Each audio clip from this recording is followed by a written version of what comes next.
Muy buenas a todos, estamos en una nueva charla de Arquitasa Talk, esta es la número 14 y tenemos de invitado a mi gran amigo David Foncuberta, que me da mucha alegría tenerlo aquí porque compartimos muchas ideas y visiones y porque bueno, es un profesional maravilloso. Lo primero de todo, bienvenido David, muchas gracias por animarte. Muchas gracias a ti, Ana, por la invitación y bueno, por esas palabras de introducción. Son recíprocas. Esa es la intro breve. Ahora vamos a presentarte para Ah, quien no te conozca, porque, bueno, tiene una trayectoria muy interesante que nada entre la arquitectura, la gestión cultural y la cooperación internacional. Y es que David es arquitecto por la Universidad de Alicante en 2016 y luego realizó el posgrado de LITSA de Cooperación al Desarrollo de Asentamientos Humanos Precarios en el 2017. Ahí fue donde nos conocimos. Actualmente está realizando un doctorado en la Politécnica de Madrid en Arquitectura Modernista en Fort-de-France, Martinicas, donde vive desde 2019. Y bueno, es un poco su formación, pero su trayectoria profesional es igual de interesante. Ha trabajado 3 años con Arquitectura Sin Fronteras, incluyendo la presidencia de la demarcación de Levante. Ha trabajado en proyectos de cooperación en Perú, Brasil, España y Senegal. En Senegal también fuiste gestor cultural para la Embajada de España, en el área de cultura, obviamente. Y eso te dio la oportunidad de trabajar en proyectos tan interesantes como la Bienal de Arte Contemporáneo de Dakar, que se llama. Y actualmente eres coordinador de la región Caribe de la Bienal Panamericana de Arquitectura de Quito. También en Martinicas eres vicepresidente de la Orden de Arquitectos, cofundador de la Cooperativa de Arquitectura y de la asociación homónima Habité, y así has podido participar en otros eventos culturales dentro de Martinicas como el Festival Mayucán. Entonces, bueno, como puede ver la gente, mucho festival, mucha actividad cultural, mucho evento y mucha cooperación. Así que bueno, de nuevo bienvenido y muchas gracias. vamos al lío. Empieza por contarnos un poquito de lo que anda actualmente en Martinica y de ese bebé tuyo y bueno, y de tu compañero Rafael, que también es cofundador. ¿En qué aporta, o sea, cuéntanos un poquito de la asociación Habité y de qué aporta a Martinica, de cuáles son un poco su ámbito de actuación, sus objetivos principales? Ajá. Sí, bueno, pues Habité, como te has dicho, nuestro bebé nace de la pandemia, del primer confinamiento, que es verdad que aquí en Martinica, bueno, para introducir, Martinica somos una pequeña isla en el Caribe que pertenecemos al Estado francés, por lo que somos europeos, pero a nivel geográfico americanos, ¿no? Caribeños. Cuando la pandemia, claro, nosotros nos basamos en las mismas leyes que Francia, por lo que estuvimos confinados sin que hubiera llegado casi ningún caso. Había uno, dos, tres. Entonces estuvimos completamente confinados y al final fue un momento de mucho aburrimiento, como para todo el mundo, pero no teníamos ese caos que había en Europa, etcétera. Y entonces pues decidimos, con mi socio Rafael, estábamos empezando nuestro gabinete de arquitectura, pero queríamos movernos, etcétera, no queríamos quedarnos aquí en Martinica y la pandemia nos hizo quedarnos, alquilar una pequeña casa abandonada de 300 metros cuadrados en el centro de Fort-de-France y crear todo un proyecto cultural con otros compañeros y otros amigos eh, que se llama el Patio 19, el Patio 19, que es un centro cultural, coworking, con un café, con una sala de exposiciones, con nuestra oficina de arquitectura y de asociativa, etcétera. Y Habité nace sobre todo por la falta de actividad cultural ligada a la arquitectura en el Caribe y en Martinica, sobre todo. La situación geográfica nos hace que no haya escuelas de arquitectura casi en las islas francófonas. Sí que hay, claro, en las islas que son anglófonas que ya están independizadas y en las islas hispanas, pero en las francófonas no hay. Entonces, falta esa cultura que es esencial para la arquitectura y que luego podremos profundizar muchísimo más, que es el ámbito de lo público, ¿no? De que la arquitectura es algo más que solamente la técnica y la construcción de casas individuales, sino que va más allá a la cultura del hábitat. Entonces, habité significa habitar en creol. Y nosotros nos basamos en 3 ejes fundamentales para la cooperación cultural, porque es verdad que nosotros pensamos que ya la cultura de per se es una cooperación, vas a trabajar con gente, vas a dialogar con gente, vas a cooperar, vas a co-trabajar y entonces en ello trabajamos en exposiciones culturales que son ligadas a la arquitectura y el urbanismo, pero con artistas que no tienen nada que ver con la profesión de arquitecto. Luego también tenemos residencias de arquitecto que llamamos, que son, como ahora mismo tú me estás llamando, amigos o gente conocida que comparten nuestros mismos ideales o pensamientos de la ciudad y les invitamos a venir un mes aquí para hacer una residencia y tratar diferentes temas sobre la ciudad de Fort-de-France.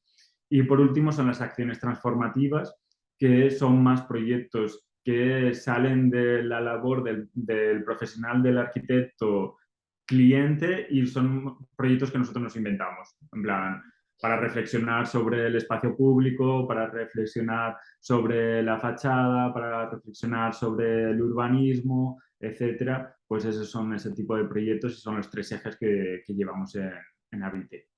Bueno, de hecho, un poco el nombre completo de Habité, de la asociación, no de la cooperativa, es Asociación para la Innovación en Arquitectura, Patrimonio y Diseño, ¿no? O sea que ahí ya sabemos un Exacto. poco cuáles son vuestras patas. Sí, totalmente.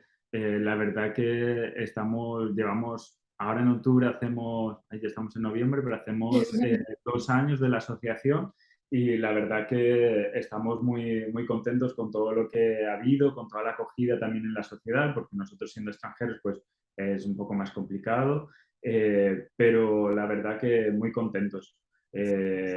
Justo para hace unos meses nos llamaron para también gestionar la parte del pabellón de arquitectura y la parte arquitectónica de la Bienal Internacional de Arte Contemporáneo del Caribe, que será el año que viene en Martinica. Así que bueno, estamos ahí trabajando con muchos proyectos interesantes ligados a la cultura arquitectónica. Desde luego lo que recibimos los que estamos en el otro lado, ¿no? En Europa físicamente, es que habéis llegado y habéis triunfado, vamos, no paráis, no hay un minuto libre en vuestra agenda. Me encanta ver la cantidad de actividades que habéis desarrollado en tan breve tiempo, es que lleváis solamente 3 añitos allí.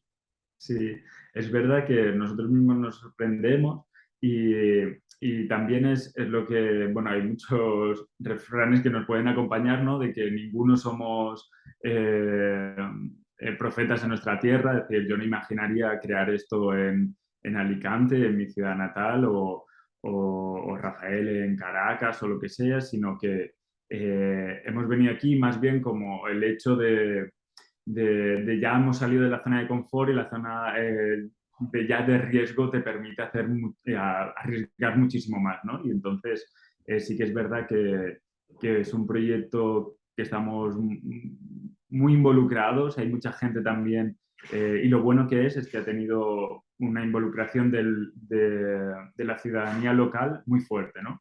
Y también también es una situación que nosotros, por ejemplo, como extranjeros y todo eso, preferimos en un primer momento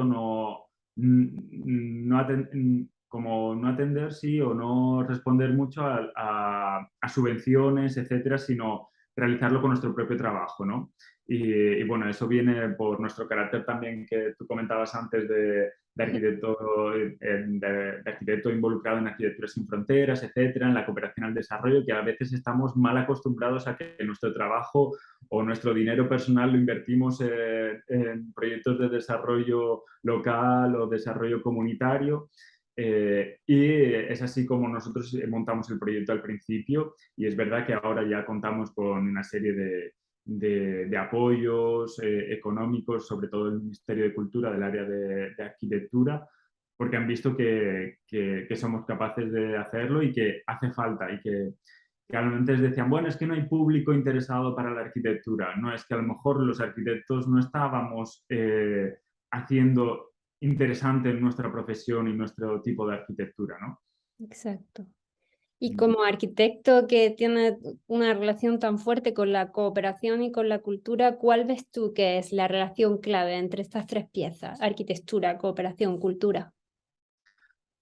Eh, bueno, todos los que somos arquitectos, yo creo que hemos tenido algún profesor en la universidad que nos ha hablado de la importancia de la responsabilidad social y comunitaria que tenemos como creadores de los espacios de habitar, ¿no? Y con ello ya simplemente esos espacios de habitar ya son cultura. Ya en Francia lo tienen muy claro el tema del patrimonio histórico, el patrimonio si te dice en español también construido, a veces ya no me salen las palabras, eh, eh, es un elemento más de la cultura del país y de su identidad, y como ello hacen bueno, que la cultura del habitar sea una base esencial de la profesión de arquitectura. La cooperación, porque justo en el lugar donde vivimos, es decir, es inevitable hacer cooperación. Es decir, somos una isla pequeña, entonces ya en la base de cooperación comercial, vamos a decir que la más básica que todo el mundo entiende, es necesaria porque no podemos autoabastecernos. Pero ya luego en la cooperación internacional y regional sobre todo. Yo ahora he cambiado mi discurso de antes de tanta cooperación internacional y más cooperación regional. Es importante mismo si Martinica pertenece a Francia, no es viable que no tengamos relaciones con las islas que vemos desde una isla a otra, con Santa Lucía, con Dominica, con mismo el impedimento a veces eurocentrista no nos hace ver aquí en Martinica que tenemos a República Dominicana a 2 horas de avión y que es un país muchísimo más potente con universidades de arquitectura, etcétera, ligadas a este clima, a este trópico, a este tipo de arquitectura, más que Francia, que hacen, lógicamente, estudian cómo calentar las viviendas en el interior. Nosotros tenemos que estudiar cómo ventilamos las viviendas, cómo hacemos proyectos más de espacio público, etcétera, etcétera. O simplemente un tema muy importante ahora mismo que estamos en la época de ciclones y huracanes, cómo hacemos frente con nuestra arquitectura, con nuestro diseño urbano y de ciudades a los ciclones, a los huracanes, a casi todas las islas tenemos riesgos sísmicos por los volcanes que están activos, etcétera. Entonces, esa cooperación que finalmente es para un desarrollo regional y global, nos hace mucho más fuertes, y como arquitectos no podemos entender una arquitectura global que podemos trabajar en diferentes lugares del mundo si no trabajamos en cooperación. Está claro. Esto que estaba hablando es la definición de cooperación cultural, ¿no?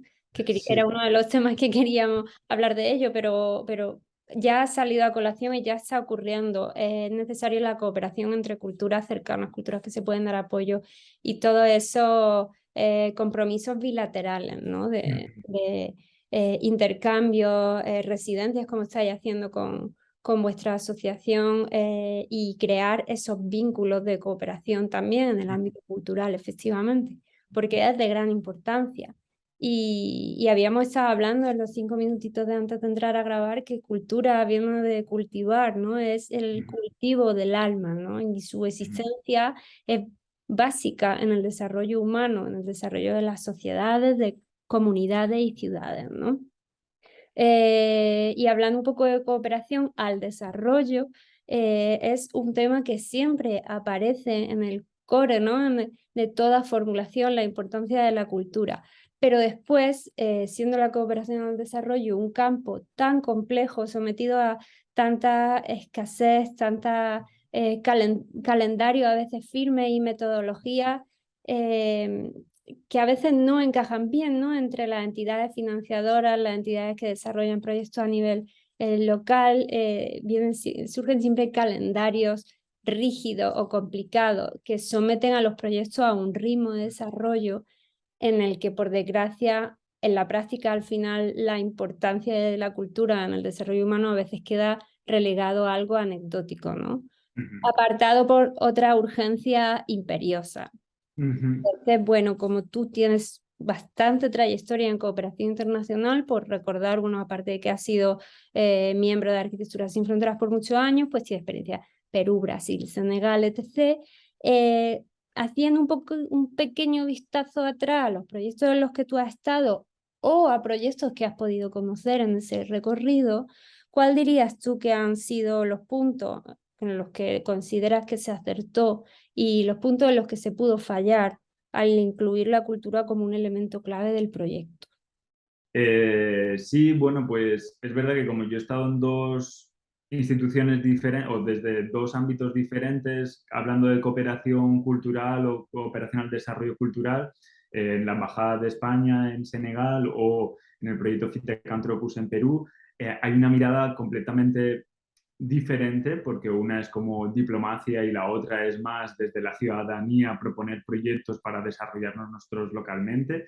Y en ambos la cultura, bueno, yo estaba dentro más en la embajada en el ámbito cultural, nada diplomático político, y en cambio en Perú sí que es verdad que trabajábamos codo con la ciudadanía, siendo la ciudadanía el motor del proyecto sobre todo, ¿no? Era un proyecto de centro cultural en un comedor social del barrio, que ya había un grupo de arquitectos de Perú, locales de Lima, que habían acompañado todo el proceso participativo, que ya se había realizado una cooperación internacional con relaciones con el País Vasco y con Madrid, y que nosotros desde la Universidad de Alicante llegamos en un momento para aportar una parte más y sobre todo aprender. Es decir, yo tomo este proyecto como un aprendizaje global en todos los ámbitos, ¿no? De cómo trabajar con la propia comunidad, cómo cada uno aporta un valor a un proyecto de desarrollo comunitario y a veces romper esos conceptos que a veces mal aprendemos en la escuela, ¿no? Del director orquesta, el arquitecto que controla todo, que hace todo, que sabe todo, que somos antropólogos, sociólogos, etcétera, etcétera, sino que es más interesante trabajar de verdad con esos profesionales de cada uno de los ámbitos, con el desarrollador local del barrio, con el que es gestor cultural del barrio, con el que es actor del barrio, etcétera, para desarrollar un proyecto en conjunto, ¿no? Y el arquitecto, nosotros estamos en nuestro papel y sí que somos a lo mejor dinamizadores de proyectos o promotores, etcétera, pero somos en un conjunto, ¿no? Y que no, y que hay que comenzar tenía mi profesora Elia Gutiérrez, que hablaba de que el arquitecto es un instrumento más de la orquesta, ¿no? Como muy profesional y que sabe muy bien su trabajo y que conoce perfectamente el trabajo de los demás para saber cuándo tiene que él intervenir en la orquesta, ¿no? Y hay un director que puede ser el arquitecto, que puede ser el desarrollador local o que puede ser X, pero que no tiene que ser siempre ese arquitecto que nos han vendido Dios Todopoderoso. Muy presente, sí. Claro, entonces, eso por un lado en la parte del proyecto como de desarrollo local, que utilizábamos la cultura como motor de transformación, como acción transformativa del proyecto, y ese proyecto sin cultura, es decir, sin la cultura de la FITECA, que es la Fiesta Internacional de Teatro en Calles Abiertas que se desarrolla en La Balanza, en el propio barrio, no hubiera habido proyecto, porque debe haber completamente, exactamente, una unión de todas las bases y esos proyectos de cooperación que vamos a poner un poco de crítica, ¿no? De que llegamos e imponemos, de no, es que tú necesitas eso y yo te lo voy a dar, etcétera. En la cooperación cultural diplomática también se hace a veces mucho, ¿no?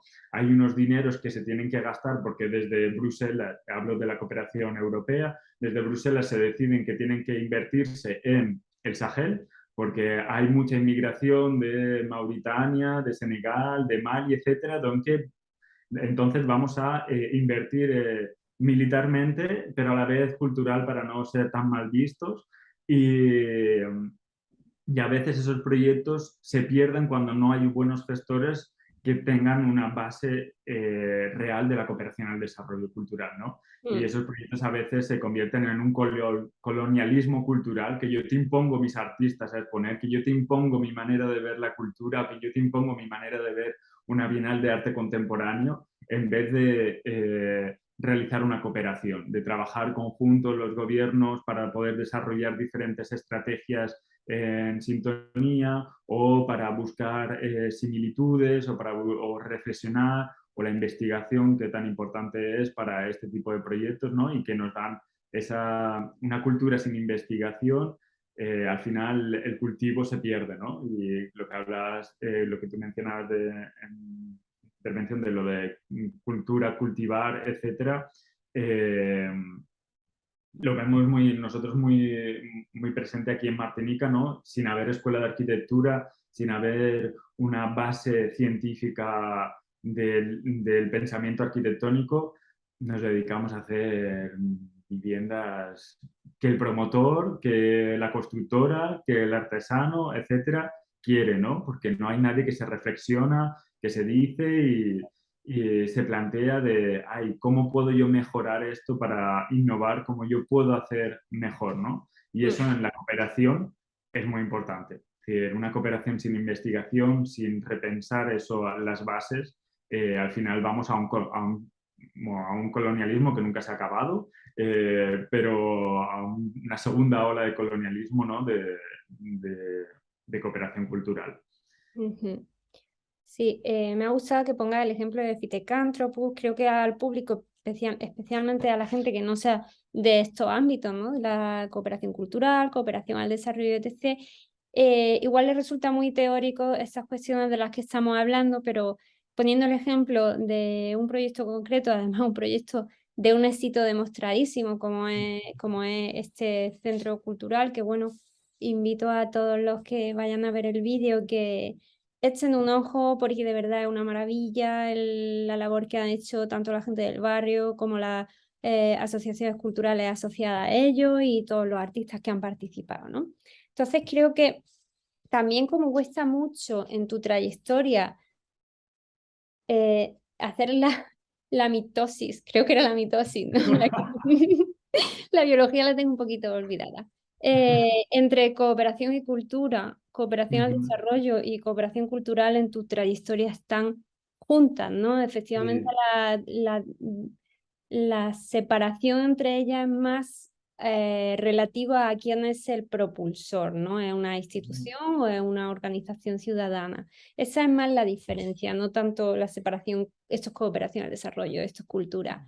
Quizás podríamos hacer un pequeño repaso por diferentes proyectos en los que has estado, igual que has contado Pithecanthropus, pues hablar un poco de la Bienal de Arte de Dakar, Ujú. que creo que en lo relativo a colonialismo y a de dónde vienen los artistas y qué es lo que se cuenta, creo que tiene mucho peso. Y en fin, todos los proyectitos que te apetezca resaltar y revisamos un poco cuál ha sido su gran acierto. Mm. Sí, la verdad es que eh, cuando estuve en la embajada en Senegal me tocó el año que había la Bienal y la verdad que la Bienal revoluciona totalmente el país de una manera cultural interesante. Hay muchas cosas negativas como muchas cosas positivas. Eh, sí que es verdad que desde hace unos años se abre a toda la diáspora porque hay que reconocer que África también es un país que está en diversos países. Los ciudadanos africanos pues se mueven porque no, si ya llevas una trayectoria es complicado mantenerse en un lugar o al final responden a esa cooperación cultural que sobre todo les invitan a ir a los países europeos a continuar su trayectoria. Entonces, es verdad que hay un estamento que es como mucho más institucional, diplomático, político, financiado por grandes instituciones, sobre todo el Estado francés, la Unión Europea, las Naciones Unidas, UNESCO, etcétera. Pero luego hay otro estado muy interesante en la Bienal de Dakar, que es la OFF, que es sobre todo la dinamización cultural que se lleva en todos los barrios. Es decir, en todos los barrios de la ciudad y ya desde hace unas ediciones sale de Dakar y que llega a diferentes puntos y el pequeño centro cultural que hay en el Cine Saloon también tiene una pequeña exposición de un artista local, etcétera, etcétera. Entonces, es una dinamización verdadera de todo el país en torno a la cultura, que es muy interesante de estudiar también a nivel europeo y a nivel internacional, porque es verdad que es como esos aprendizajes que tenemos también de la involucración y de el, engagement, el compromiso de la población en otros lugares en desarrollo de su ciudad, de su barrio, etcétera, ¿no? Eso también lo vimos en el proyecto Fintecantropus en Perú, cómo la gente se moviliza por sus barrios, que tiene que ver también por una carencia institucional y política del desarrollo, ¿no? De entender el desarrollo de una manera muy, muy fuera de la escala humana, ¿no? El desarrollo es hacer grandes avenidas con mucho cemento y un bus que pasa cada 3 horas, o etcétera, cuando el desarrollo es más a lo mejor tener tus aceras bien mantenidas, con sus árboles, con sus espacios verdes para salir de casa y poder caminar tranquilamente, etcétera, ¿no? Y eso es verdad que a veces la cooperación pone en discusión lo que un gobierno o unos agentes están haciendo en su local. Y eso la Bienal de Dakar lo pone de manifiesto. Es muy interesante. Que además esto que estás contando va en el ADN senegalés y de la ciudad de Dakar absolutamente, y el ejemplo del movimiento Setsetal, ¿no? De cómo, Claro. bueno, para quien no lo conozca, fue un movimiento en el final de los años 80 en el que la gente más joven que estaba ya frustrada con el paro, con la falta de acceso a una serie de servicios básicos y con la dejadez en los barrios populares, pues se revoluciona y acaba interviniendo en su propio espacio urbano a través del arte, ¿no? Exacto. Tengo escrito un texto para quien quiera darle un poquito más de miradilla al tema, porque es muy, muy, muy interesante, de verdad. Entonces, esto de usar el arte como una catarsis, pero además también como una herramienta de construcción es muy interesante, porque a la vez como una destrucción y una construcción, ¿no? Y está fuertemente vinculado al desarrollo. Al final el Setsetal se ha quedado hoy en día como un movimiento bueno, significa literalmente limpiar. Ujú. En Wolof significa limpio, limpiar. Y a través del arte, pues mucha gente joven encontró una manera de mejorar su Ujú. entorno, pero también de acabar desarrollando una cultura popular, ¿no? Urbana, eh, Exacto. remarcable. Ujú. Entonces, eso al final imagino que tiene que estar reflejado en la Bienal de Arte Contemporáneo de Dakar. Sí. Es la reflexión que nosotros tenemos para la Bienal de Martinica del año que viene, de eso, de nosotros desde la arquitectura, cómo poder movilizar y cómo poder involucrar a la población en el ámbito de la arquitectura como arte de contemporáneo, como arte de modo de habitar, como arte de desarrollo de nuestros barrios, de nuestra manera de vivir, etcétera. Y quisiéramos darle también un toque, etcétera, de cómo va a ser esa arquitectura post pandemia, ¿no? Que no se nos olvide también de toda la mejora que tenemos que realizar en el diseño de viviendas, en el diseño de nuestros espacios públicos, ay, Te ha me he quedado quedado. ahí con el perro. No pasa nada. Eh, y ya no sé qué te decía. Vale, bueno, no pasa nada. Otro ejemplo que me encantaría que nos contase un poquito es el Festival Matjucan, que es el primer festival de arquitectura de Martinica, en el que ha participado un poco indirectamente, ¿no? A través de la Orden de Arquitectos, que es coorganizador del evento, junto con la Casa de Arquitectura y el Consejo de Arquitectura, Urbanismo y Medio Ambiente. Y bueno, tú nos vas a contar más, pero por introducirlo, es un festival que se realiza en una zona que sufrió muchísimo con un volcán cuyo aniversario ha sido recientemente, ¿no? ¿Qué año fue? ¿Hace 100 años? Hace 120 años, 20 en años. 1902. Entonces, bueno, esto nos trae la oportunidad también de hablar de cómo la ciudadanía se puede enfrentar al dolor a través de un evento festivo, como es un festival, o a la memoria histórica a través de la arquitectura, ¿no? Creo que ahí pueden salir un montón de ideas interesantes. Sí, la verdad que el Festival Manllucan, bueno, yo estoy en la Orden de Arquitectos de Martinica, que es como el colegio de arquitectos que entendemos en España, sobre todo por nuestra labor cultural y todo eso de Habité. Cuando fueron elecciones hace 2 años, hace un año y medio, nos llamaron para poder estar y así poder darle una nueva visión a la profesión de la arquitectura en Martinica. Y desde el inicio, todo el equipo, la verdad que somos jóvenes, somos muy dinámicos y motivados.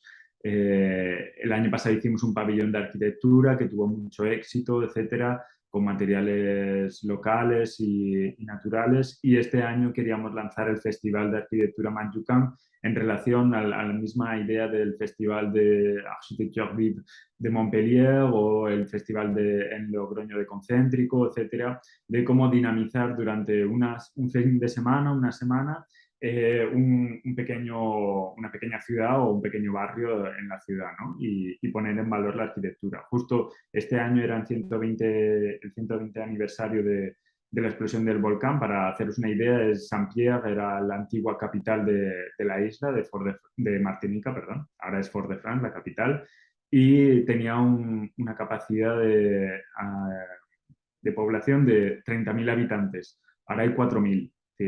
Todo el mundo que estaba en la isla falleció, si no se fueron antes, porque básicamente es un volcán que tiene una erupción explosiva y desprende unos gases que hace matar a que todo el mundo se muera. Bueno, pues es un hecho, como tú comentabas, todo para decir que es un hecho como muy dramático y que nosotros que este año con la arquitectura queríamos valorizar como los vestigios que quedan de esa explosión, porque quedan como la pequeña capilla del liceo, del colegio que había, que está abandonada y que no tiene ninguna intervención de valorización del patrimonio desde hace años, o una pequeña vestigio así, ruinas de vivienda, etcétera. Todo ese tipo de lugares que al final son patrimonio histórico que no se pueden transformar y no se pueden tocar, pero queríamos como darle un valor nuevo desde el ámbito comunitario, ¿no? Sobre todo todos los proyectos, en las bases estaba utilizar la cultura local como un ámbito, como una estrategia de diseño. Ahora actualmente es un pueblo pesquero que vive más de una artesanía local, de una gastronomía muy local, etcétera. Utilizar también todo el tema de dinamización social, y la verdad que los proyectos han cambiado completamente. Tengo que decirlo que ha sido un proyecto que desde la Orden de Arquitectos como promotores lo propusimos a la Maison de l'Architecture, al Consejo, y al final hemos creado una cosa que pensábamos que iba a ser el primero y no sabíamos si iba a haber un segundo o un tercero, y parece ser, 2 semanas después, parece ser que va a haber muchas ediciones por todo esas estrategias que mismo a lo mejor no llegamos a pensar se han producido, ¿no? De cómo la arquitectura puede ser un desarrollo, un motor de desarrollo vecinal, de desarrollo comunitario. Mm. Solamente con la iglesia, por ejemplo, la capilla esta, el equipo lo que hicieron es seleccionado y hicieron unos bancos de madera como muy sencillos, muy simples, y luego como intentar reproducir la escenografía de la capilla, pero sin ningún elemento religioso, etcétera. Y al final era muy interesante ver cómo los vecinos es que no tenían en su pequeño barrio un lugar para sentarse y hablar entre ellos. Y las conversaciones que se daban y los encuentros de, ay, menganito, ay, no sé cuánto, porque iban a ver ese evento que de repente estaba sucediendo en su barrio, y se hablaban, se preguntaban sobre su vida, sobre su salud, etcétera. Y eso es lo bueno del espacio público también, ¿no? O cómo el ayuntamiento que al principio tenía un poco de reticencias, etcétera, del proyecto, no sabía. Tengo que decir que es algo muy nuevo que los arquitectos aquí en Martinica se dediquen a más allá de ser un mero prestación de servicios, ¿no? Sí. Sino que se van más allá al ámbito cultural y ahora el ayuntamiento tres de las instalaciones las quiere conservar como elementos de arte contemporáneo de su ciudad, etcétera. Es decir, cómo hemos podido tocar a diferentes ámbitos, el institucional, el vecindario, finalmente la Martinica. Hemos recibido en estas semanas proposiciones de diferentes municipios de que quieren que el año que viene hagamos también en su municipio y lógicamente no es el objetivo de ahora mismo realizar festivales por todos los pueblos de la Martinica, sino que tenemos que sentar nuestras bases y verdaderamente decir qué es el objetivo a seguir y entonces ha sido como un poco de revolución, ¿no? Del Festival Mayucal aquí en Martinica y la verdad que estamos muy satisfechos. Eh, Esto habla mucho de, bueno, hay muchísimos divulgadores de arquitectura que constantemente repiten que si el ego del arquitecto, o que si los arquitectos hablamos raro, que si no se nos entiende. Y yo creo que ejemplos como estos demuestran que efectivamente la gente está muy interesada en la arquitectura y que puede haber situaciones en las que se cree ese caldo de cultivo donde técnicos, artistas y la ciudadanía trabajen juntos. Es decir, creo que es importante resaltar casos como este que demuestran que la sociedad no es algo ajeno a los arquitectos, que somos parte de ello y que por supuesto que podemos comunicarnos perfectamente y gestionar proyectos y también ponernos en un segundo lugar y dejar que sean otros los que desarrollen, ¿no? Como lo que comentaba, ha habido estrategias que no hemos podido implementar o que no se nos habían ocurrido y que han ocurrido. exacto. Porque se trata precisamente de ese trabajo mutuo, no somos algo ajeno a la sociedad. Exacto. Es verdad que es muy interesante.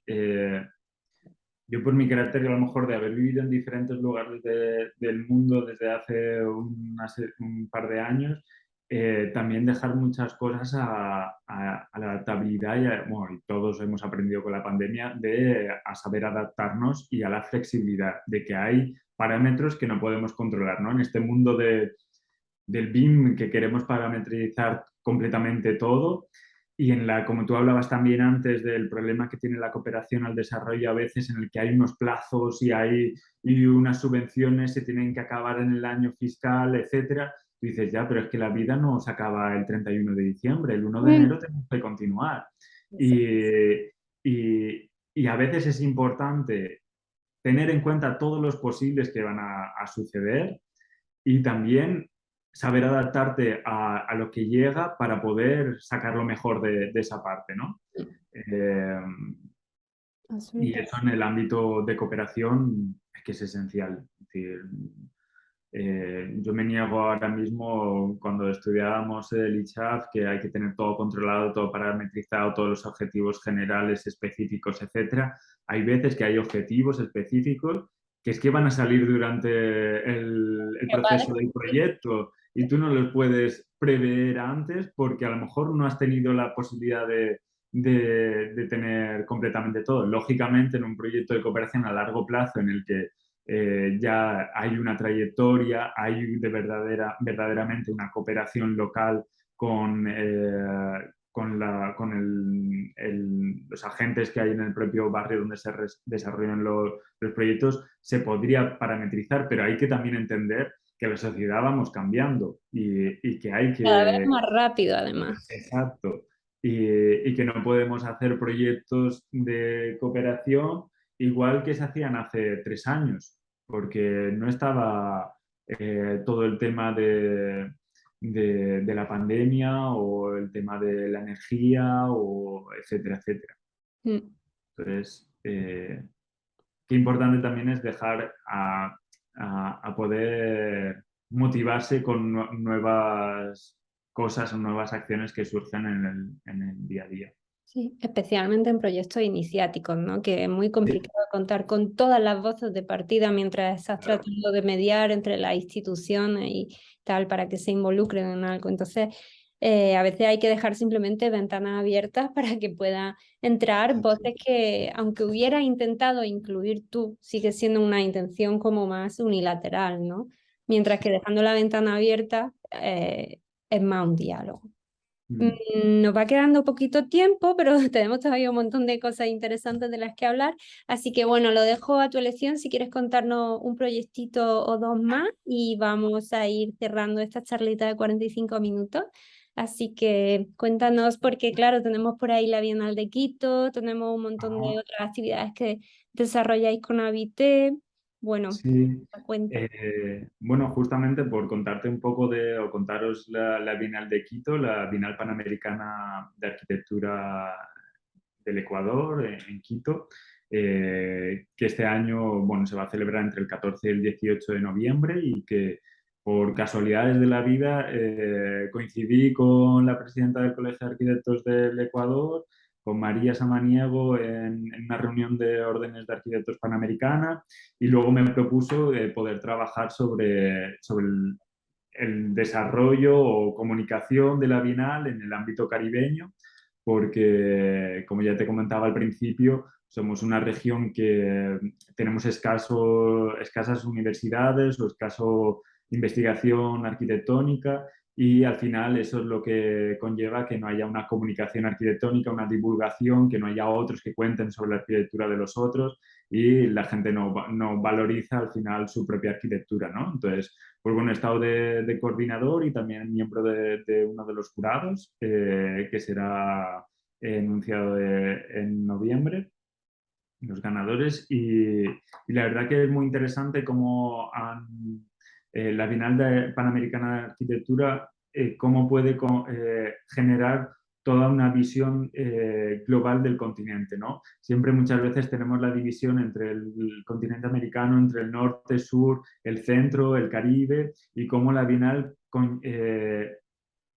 agrupa a todos los países, independientemente de sus disputas, etcétera, para presentar una visión de toda la arquitectura panamericana que no tenemos en Europa, que es decir, las bienales europeas son más nacionales o de una ciudad o global como la de Venecia, pero qué interesante esto de que como la Bienal Panamericana intenta crear una investigación científica sobre toda la arquitectura del continente con su diversidad. No intenta hacerla común, no intenta hacerla no sé cómo decirlo, no intenta hacerla solo una, sino habla de toda su diversidad en el conjunto. En estas últimas ediciones también saca el premio de Hábitat Social y Sostenibilidad y Eficiencia Energética, que habla a nivel mundial. Es decir, que interesante. Te podré contar más cuando pase la Bienal. Y bueno, Eh, dentro de unos días te vas para allá. dentro, exactamente.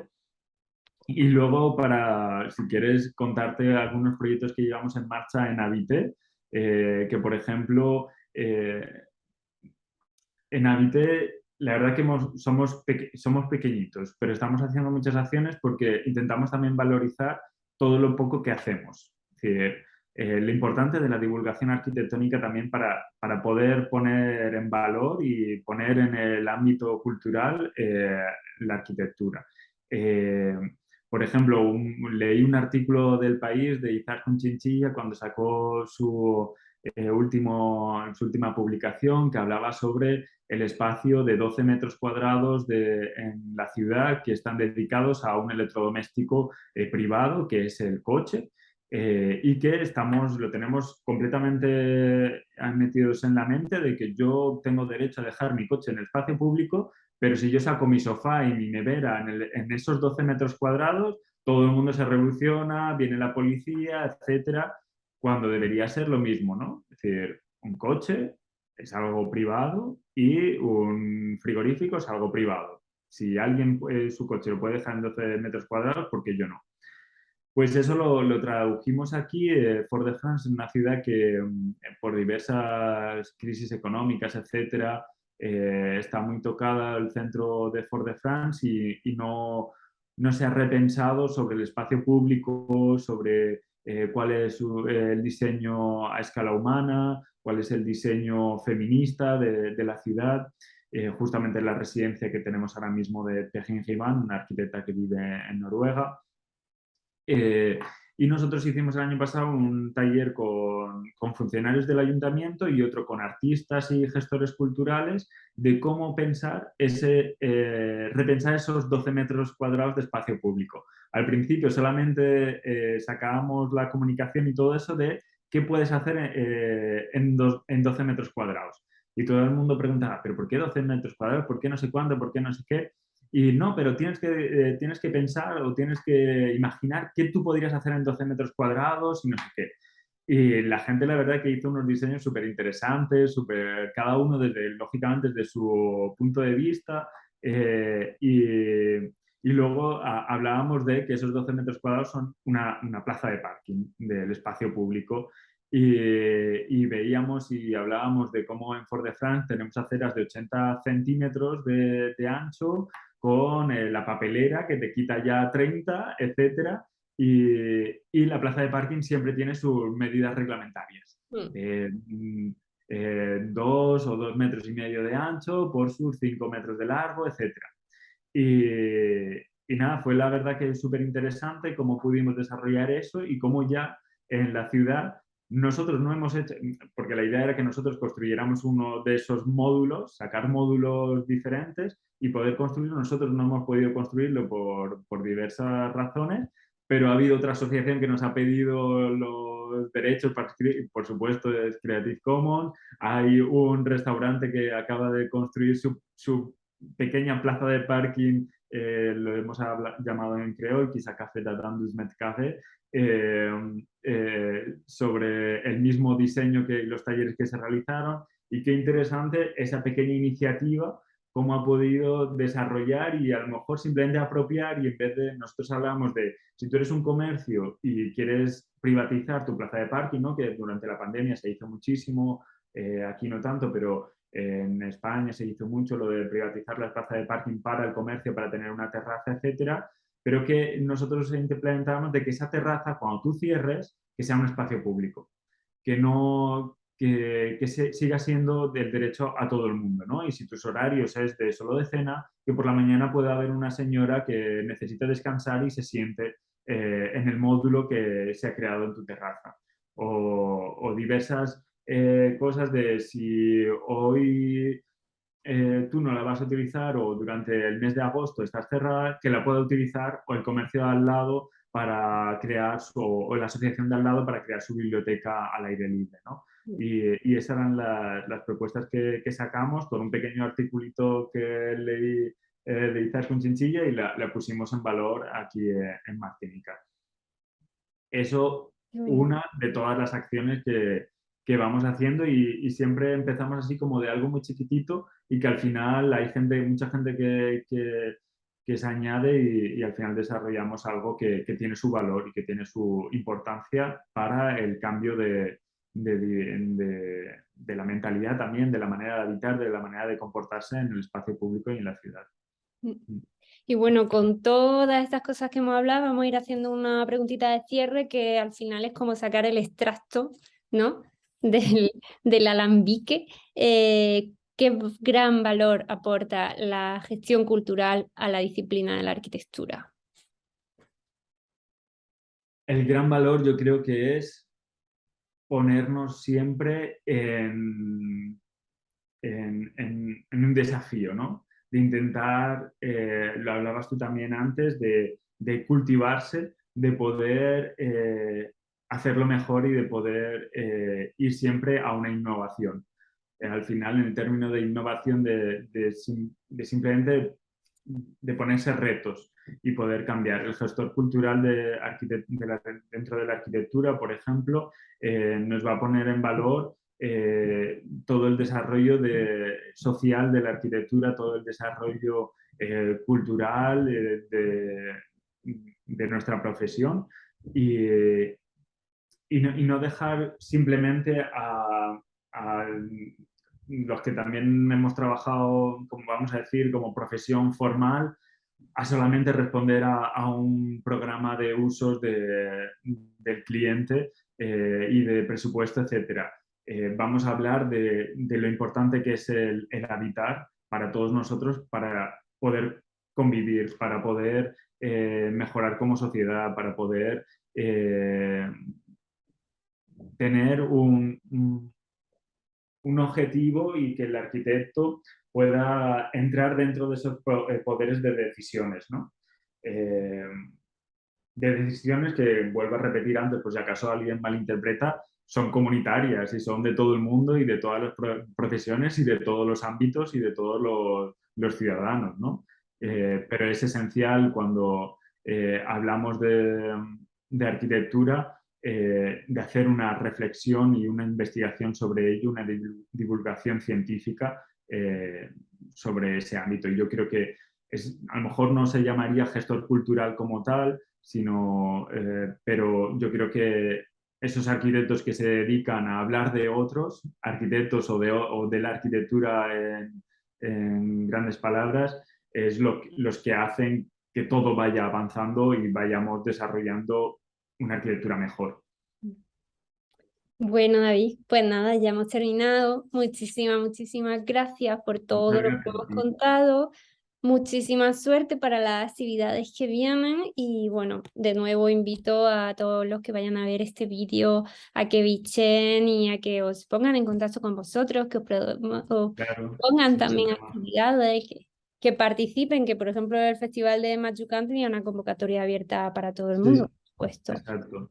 Así que nada, muchas gracias por este ratito y a ver si nos vemos por Martinica. Exactamente. Perfecto. Muchas gracias. Chao, chao.